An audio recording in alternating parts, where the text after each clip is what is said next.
என் அன்பான அன்பான வணக்கத்தை தெரிவித்துக் கொள்கின்றேன். என் பேர் யாரா பாலமுருகன். நான் இன்று படிக்கிறேன். என்னால் தனக்கு உதவி செய்வது முக்கியம். அதனால் இப்ப நான் வீடை சுத்தம் செய்கின்றேன். இப்ப நான் செடிக்கு தண்ணி ஊற்றுகின்றேன். இப்ப நான் கண்ணாடி தொடைக்கின்றேன். இப்ப நான் மெத்தையை தொடைக்கின்றேன். இப்ப நான் மங்குலாம் கழுகின்றேன்.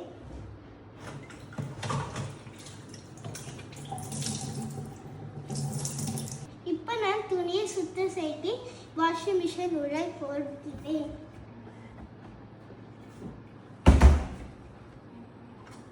நான் உதவி செய்வேன் அம்மாவுக்கு. நான் பந்ததான் பார்த்துக்கிறேன். இதுதான் உதவி எல்லாருக்கும் அன்பா இருக்கும். அதே மாதிரி பெற்றோருக்கும் மகிழ்ச்சியா இருக்கும். நன்றி.